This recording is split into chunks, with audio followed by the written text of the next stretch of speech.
Hello there, Vic Benedict here. We're playing God of War 2018 on Give Me God of War difficulty.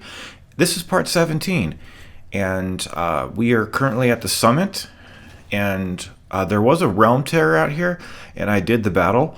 It's a nightmare and some reavers, some high level reavers, as well as a shield, a reaver, and I do apologize. I don't think I've shown any realm tears for the walkthrough, but they're part of the labors, and sometimes the realm tears, you can just grab the item out of it. Excuse me. Is that the first time I've ever coughed throughout this whole time I've been on this channel? I think it has. But yeah, so that was a battle, and we got some, I think it was just some upgrade materials for doing it. Now, I'm not going to include the Balder the Balder fight on the dragon, but it's a really cool sequence that reminds me of the Dracula boss fight on Lord Thithiato. Jeez, I can't stop lisping today, man. No, it's kind of funny, kind of disgusting too. I was searching for there's a puzzle coming up on when we get into hell. It's one of my favorite areas in the game, and this fucking puzzle, I don't know, guys. I have no fucking clue, but I searched on first I checked Chris's channel, see how he did it, but it didn't help me. So I don't know why, dude, but that didn't help me. So I searched for it on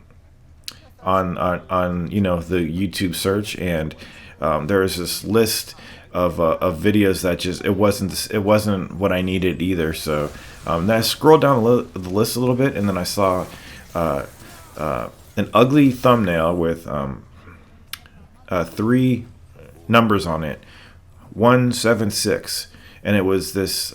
It was the pig of YouTube, DSP, and it was his 176th video for his playthrough. This guy's a fucking slob, man. Oh, jeez, just so disgusting. This slob makes 176 videos. Who the fuck does all this? I bet he doesn't do his thumbnails. Can you imagine doing all those thumbnails? Almost 200 fucking thumbnails. You know this fight over here? How I look so badass. I'm doing everything with ease. It was a complete accident, guys. This whole thing. This whole fight, every time I activated the rage, it was an accident, because you know how easy it is to activate the rage when you don't want to, but it looked like I was an utter professional doing a whole bunch of great stuff. Everything that just happened was a complete accident, and I did it no damage. So, but oh my god, this fucking gear puzzle. Like I said, I don't know. I have no fucking clue. It took me 20 minutes to do it. And it's not my first time through the game, and I remember just truly, and I know it's something extremely simple. Those are always the things that bother you the most. The simplest things, and I bet it is that. But before we do the puzzle, this is the puzzle right here, the aforementioned puzzle. Before we do that, we're going to come down here, and this guy down here scared the shit out of me after I got my chest. But if you come down here, there's a secret area, and things like this really feel like God of War, you know, when you're doing these really secret little areas.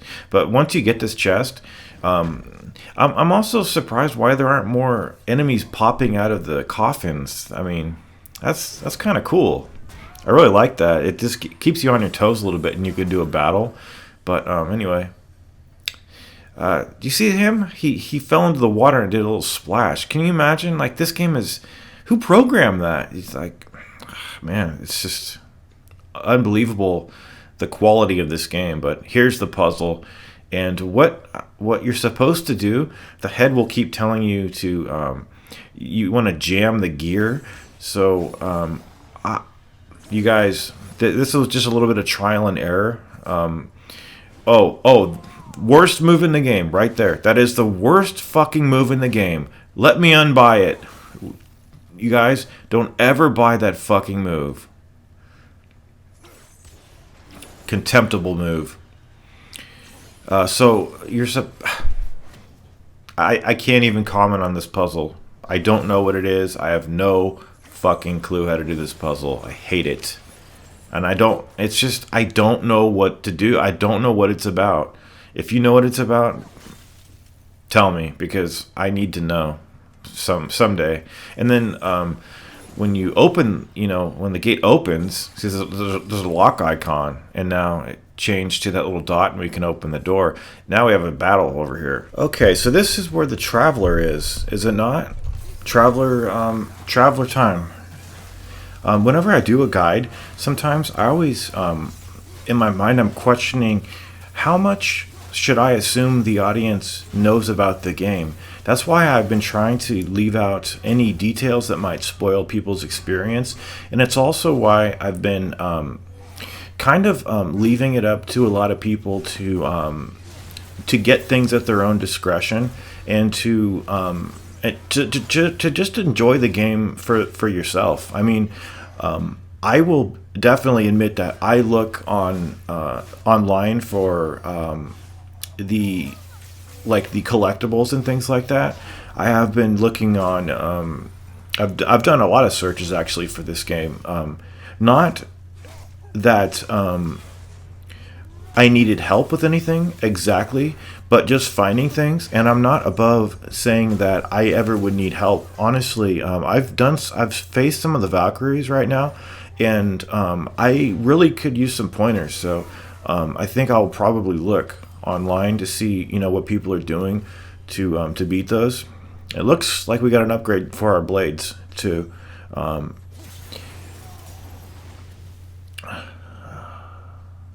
Yeah, I don't mind admitting that. I don't care if people have a certain perception of me, and if they don't want it to fluctuate by my saying that, but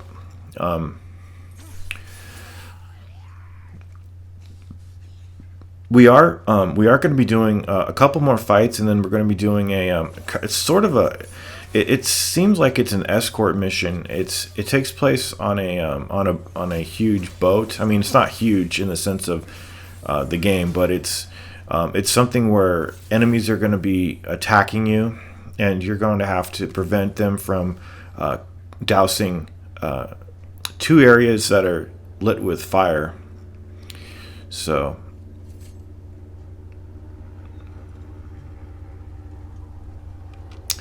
And 1:29 a.m. and there's a fucking helicopter in the sky. Why don't you come around about 1:29 p.m. when I'm not doing a fucking video? Piece of goddamn shit. Flying overhead. What are you looking for? Escaped prisoners out here or something? You son of a fucking shit bitch. Unfucking believable. Ruining my goddamn... How many times does my guide get ruined, man? But I don't think I'm gonna. I don't know what to play next. Honestly, I just think I don't really care to play another remaster of Dark Souls. I already played the game with the DS fix, and it ran at 60. So I just I don't like Dark Souls. I mean, I have to get into a really specific frame of mind to play that game, and I realize that this game is. I can't. Oh, that's what I wanted to talk about. This game, the final product, varied so much in my mind from what I thought it would be. I'd like to hear people's opinions on that. I know people don't comment too much on my channel, and I would always encourage you to comment, but I'm trying to facilitate a discussion and encourage discourse over here. So if you could tell me what you thought the game was compared to what it turned out to be when you played it, I would really be interested in hearing that, because personally, I thought this game would be a lot more restrictive. I thought this game would end up being more like Rise, Son of Rome, where you're not given too much control. But it turns out that you're given an incredible amount of control. I mean, I know that you can't jump. Can't jump. But you could still do a ton of stuff. And I just thought that the game would have a sort of rigidity that would make it seem like it was much more in keeping with the game like Rise, Son of Rome, something that you're not given too many choices of what you can do. And I honestly thought that the open worldness feature, even I know this game is not open world. Cory Barlog himself said that, but sometimes it feels like it's open world to me. I don't really know what the definition of open world is, because I don't play them that much. All I know, well, I guess it would be the antithesis of a closed world game, and I'm very familiar with those. But when I was going around doing the side missions, I seemed to be able to go wherever I felt like going. I mean, I think I didn't switch realms, so I didn't know. I don't know if you can do that. I think you might be able to, some of them. However, I thought that the game would be much more sealed off and hermetic than it turned out to be. And that's sort of a bad thing for me personally, because I just really, I don't like, and if you do, that's fine. There's a lot of people that just like to get lost in a game and play in its world in a sandbox sort of setting, but I don't like that. Sometimes I enjoy it, but I found myself, I just thought it was a little bit just too opened up, and just, I mean, how can you say that's a bad thing though? You know, because this God of War, you can't even compare it to the other ones. They're just so different. Like this and all of the other ones, except the one on the mobile phone. I never saw that. It's probably fucking shit. But actually, I think there might be some of these games that you could actually play on a mobile phone, like Ghost of Sparta, but it wouldn't be fun probably with the phone controls. But yeah, when I started to play this and it opened up a lot more for me, I thought it really varied from what I thought this game was going to be. I thought it was going to be really sealed off. When I heard Cory Barlog say it's not open world, I thought there was going to be no semblance of open world whatsoever, but there actually is. I mean, you can go anywhere you want on certain parts. Like right now, we can't go back. There's no leaving this area. So in a sense, this right now, what we're doing, this is a closed world experience right over, in this section. But at certain times, you're given a lot of license and liberty to just go off and do whatever pleases you.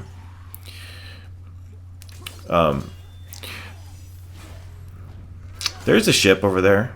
This ship is actually a really fun section that I played with earbuds when I went through this game before, and I really heard what I was missing out on with the earbuds in my ear, because there are so many things that I don't even hear through my speakers on my desk.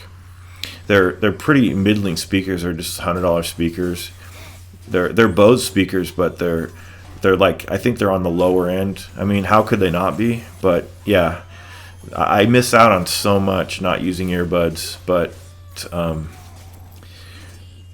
that's just the choice I do. So anyway, I think what we have to do is before we get on the ship, there should be a Nornir chest that we're missing, and this Nornir chest turned out to be the last one that I needed to seal the deal on my horn winding. So I'm going to wind my horn, and if you're wondering why I say wind instead of wind, well, when I was in English literature, there are some poems that our teacher assigned us to read, and they were in Old English, and the only way that they would rhyme was to pronounce wind. I mean, sorry.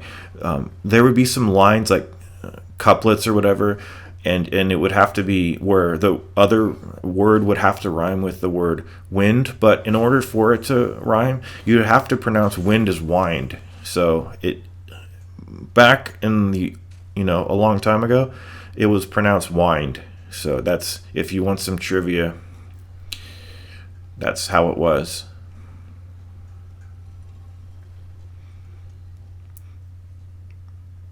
So if you want to go tell somebody to wind their horn, see what they say to you, I guess. But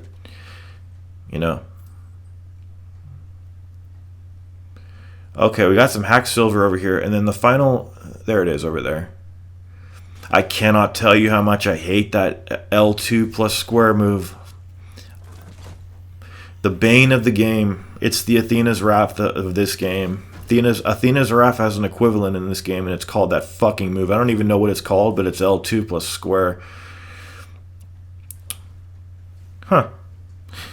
I didn't get much more rage. It kind of bothers me that the rage bars are not even with the health bar, even though I thought it would they would all end up being even Steven, you know.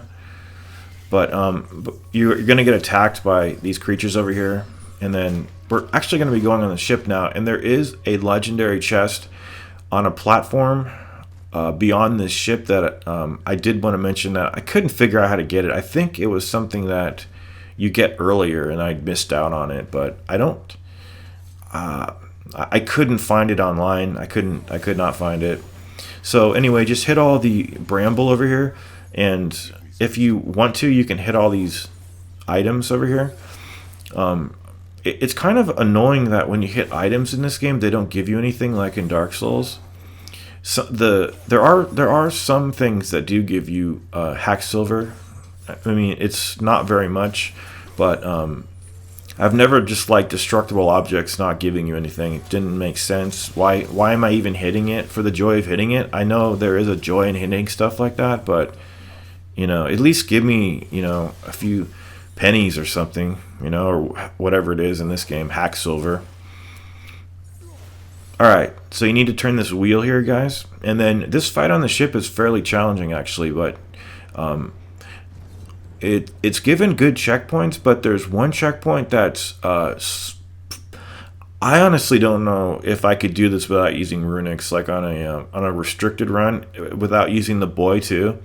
It would be a nightmare. There's a couple sections in this game... you know, like early on too, the game really throws you to the wolves at the first part of it. I mean, you get a shitty light runic attack that does like chip damage and some tough fights. But I think that if there is going to be a trial by fire, I think they handled it pretty well. I mean, it's you know, it's going to be intolerable for a lot of people, and they're not going to want to play the rest of the game because of the early part. But it's no DMC3. I mean, nothing is DMC3. I never liked that game. I just never liked it, and you'll probably say, well, it's because the game kicked your ass, and of course it kicked my ass. Don't you know what game I just said it was? It was DMC3. Of course it's going to kick my ass. It kicks everybody's ass. But even so, I've never liked it. Even so.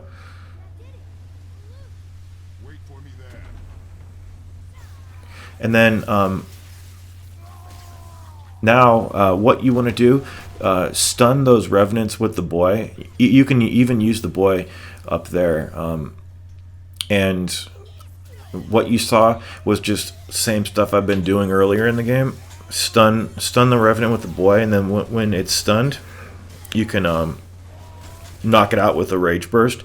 Make sure that you refill the rage though with the Eternal Fury revenant or runic or talisman, where the fuck it is, talisman of goddamn rebirth, the talisman of shit, man. For all I care right now. Yeah, you'll want to refill, you know, why not give yourself an advantage going into this hard part. Alright, we are coming up onto that part pretty soon, actually, and there are a lot of checkpoints on this area. So anytime you see a crossfade, that represents a checkpoint, and if you don't see a crossfade, what I've done is I've tried my best to do a match cut, and I will tell you at what point you get a checkpoint. What usually happens is once you get past a checkpoint, they put you slightly behind the checkpoint, like 10 seconds behind it, and then it reaches the area where you just were. So you're going to have guys harpooning onto the ship, trying to douse the fires from the piles of bramble that we lit before we got on here. And your son is going to tell you when you're in trouble. So you will have a fail state happen to you if you leave either one of the piles not burning for too long. If you come across that, you'll see a cutscene and you'll fall off the ship and you reach a fail state. So try not to let that happen.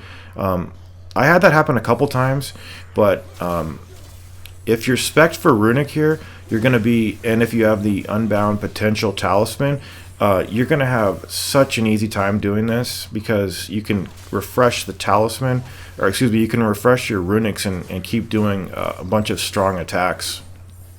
So let's take a look over here and see what we've got.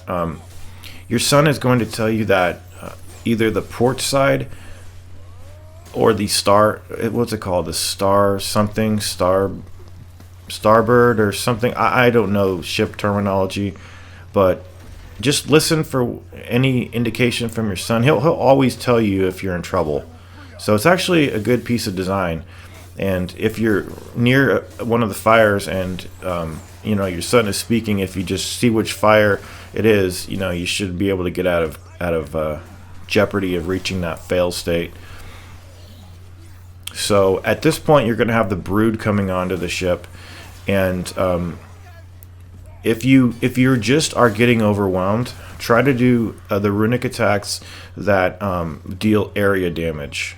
Like you'll see opportunities when you're doing this of these guys all grouped together, and the anvil attack with the Leviathan is really good. So okay, yeah, this part didn't give me too many problems. I hope that you don't have too many problems here. If you're struggling with this part, I would probably guess that it's not because you're dying, it's probably because you're reaching that fail state. So probably want to see how attentive you are to the fires, and you have to listen to the sun, and once he says that the fires are out, you have to make haste to go over there and relight them. Don't wait. Don't finish up on one of the enemies and then go over there, because it's going to be too late, trust me. Okay, so I think this next part, after we get to the next checkpoint, it's going to have a couple of guys throwing stuff from the upper areas over there. We were able to do that part because now we can interact with the harpoon. Here's a checkpoint over here.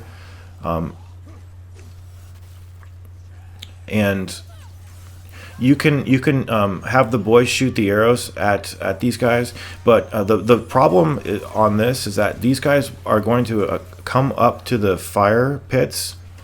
See what they just did? Their magic attacks douse the fires very quickly, so you have to be extremely vigilant and very attentive to what's going on over here.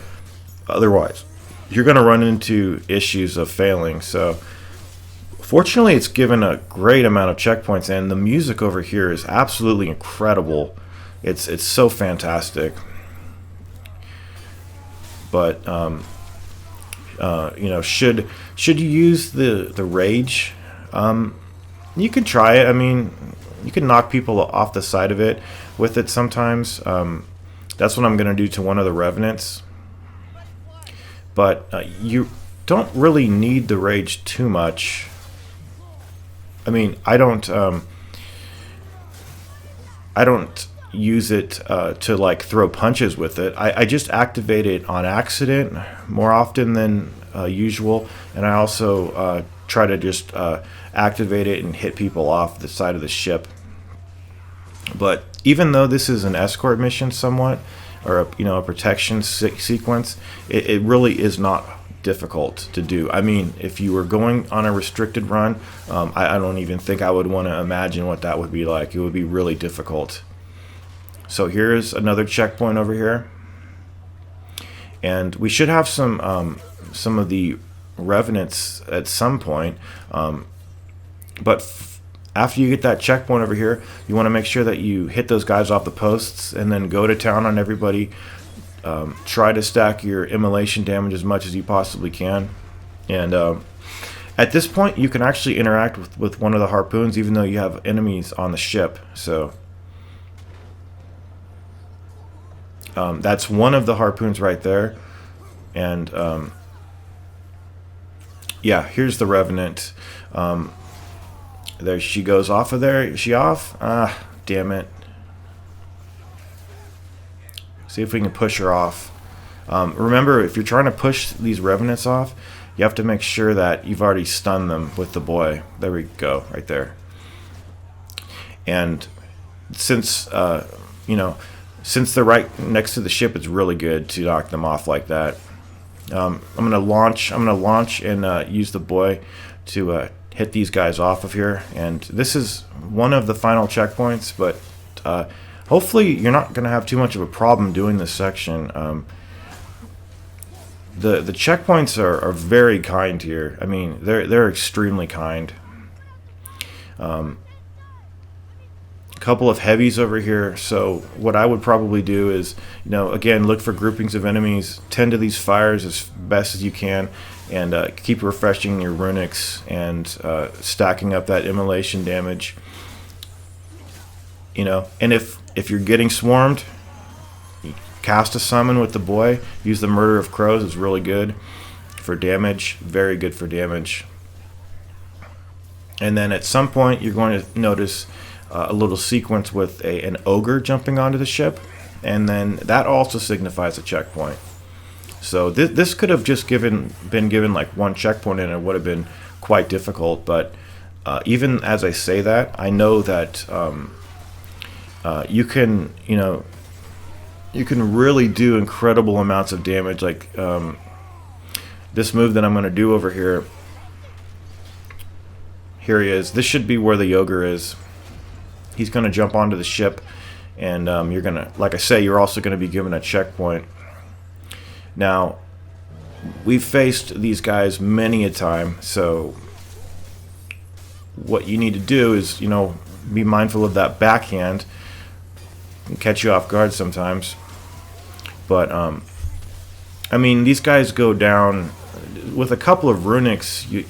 He'll get subdued, and then mount him, and then, you know, deal damage to him that way. I'm not sure how this is set up exactly, because I got the stun a little bit sooner than I think I should have normally, so I think maybe they adjusted that a little bit, because if you ever get thrown off like that, it's because your time is up on him.